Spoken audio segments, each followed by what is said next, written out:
नमस्कार, खबर प्रधान देख रहे हैं आप और मैं हूं आपके साथ संगीता श्रीवास्तव।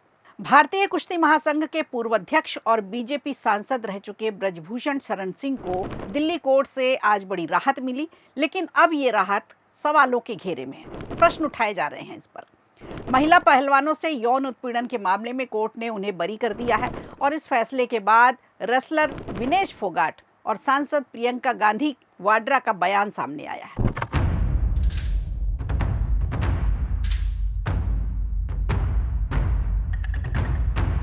विनेश ने बताया कि सत्ता और अपने बाहुबल के दम पर ब्रजभूषण ने कई महिला खिलाड़ियों को डरा धमकाकर उनके नाम वापस करवाए हैं, लेकिन कई महिला पहलवान ब्रजभूषण के खिलाफ लड़ाई लड़ती रहीं।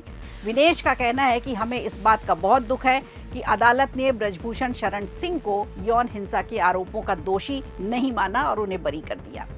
विनेश फोगाट ने बड़ा आरोप भी लगाया है। उन्होंने कहा है कि शुरुआत से ही सारा तंत्र, सारा सिस्टम, सरकार और ये सिस्टम पूरा ब्रजभूषण को बचाने में लगा हुआ था। अब महिला पहलवानों ने अपने वकीलों को इस फैसले के खिलाफ अपील करने के निर्देश भी दे दिए हैं। हमने उम्मीद नहीं छोड़ी और पहलवान अपनी लड़ाई जारी रखेंगे, ये विनेश फोगाट ने कहा। वहीं सांसद प्रियंका गांधी ने भी सरकार पर तंज कसते हुए कहा कि एक तरफ तो वो कहते हैं कि युवा पीढ़ी के साथ हैं, महिला सशक्तिकरण की बात करते हैं, महिला आरक्षण की बात करते हैं, और दूसरी तरफ ये हमारे सामने एक फैसला आया है। एक तरफ कहते हैं कि यंग जनरेशन के साथ हैं, एक तरफ महिला सशक्तिकरण की बात है, महिला रिजर्वेशंस की बात है, और दूसरी तरफ ये।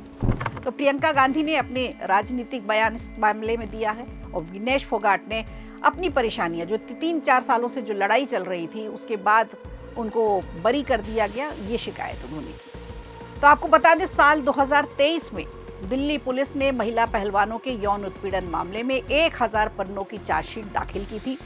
108 लोगों के बयान दर्ज किए गए थे।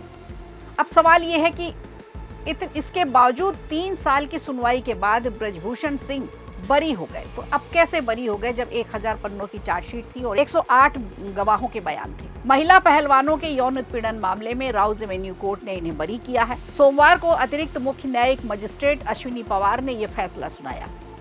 अप्रैल 2023 में ब्रजभूषण सिंह पर केस दर्ज किया गया था। 3 साल तक लंबी सुनवाई के बाद कोर्ट का यह फैसला आया। उस वक्त इंडियन एक्सप्रेस ने चार्जशीट की पूरी डिटेल भी छापी थी। दिल्ली पुलिस ने चार्जशीट में लिखा था कि ब्रजभूषण ने महिला पहलवानों का पीछा किया और उनके साथ छेड़खानी की।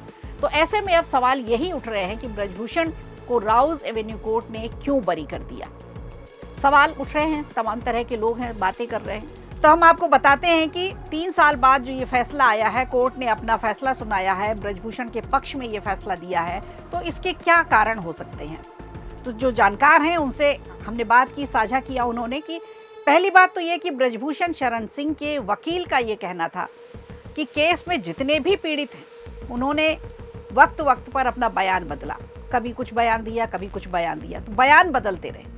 कभी स्थान को लेकर के तो कभी समय को लेकर के उन्होंने बार बार बयान बदले। तो इससे भी केस पर फर्क पड़ा। इससे यह स्पष्ट होता है कि कुछ भी चीज़ स्पष्ट नहीं रही, सभी आरोप बेबुनियाद रहे। और दूसरा, कुश्ती फेडरेशन कार्यालय में जिस घटना की बात कही गई है, जिस पर यह पूरा बवाल मचा, उस वक्त ब्रजभूषण शरण सिंह भारत में ही मौजूद नहीं थे। अदालत में इसके सबूत भी उन्होंने पेश किए थे। और तीसरी बात यह कि राजीव मोहन का कहना है कि अभियोजन पक्ष ने जो सबूत पेश किए हैं वो मौखिक और परिस्थितिजनक है। कोई ठोस सबूत उन्होंने पेश नहीं किया है। इस पर ब्रजभूषण शरण सिंह के वकील का कहना है कि दोनों आरोपियों को बेनिफिट ऑफ डाउट यानी संदेह का लाभ मिलना चाहिए, क्योंकि मामला संदेह पर आधारित है पूरा। और इसके अलावा चौथी और अंतिम बात ये कि जब दिल्ली पुलिस ने चार्जशीट दाखिल की तो उस वक्त 6 महिला पहलवानों के पक्ष में 15 गवाहों के बयान दाखिल किए गए थे। लेकिन कोर्ट में आखिरी सुनवाई में ये बात सामने आई कि इनमें से कोई भी प्रत्यक्ष गवाह नहीं था। संदेह और शक, इस पर ही बातचीत चल रही थी। इस घटना का कोई भी प्रत्यक्ष गवाह अभियोजन पक्ष पेश ही नहीं कर पाया। सिर्फ उन लोगों के बयान को जोड़कर अदालत में रखा गया था जो पीड़ित थे। कोर्ट के फैसले के बाद ब्रजभूषण का बयान भी आया था। उन्होंने कहा था कि हुई है वही जो राम रचि रखा। उन्होंने ये भी कहा कि सच्चाई की जीत होती है। इस मामले में WFI के तत्कालीन असिस्टेंट सेक्रेटरी विनोद तोमर को भी इस केस में बरी कर दिया गया।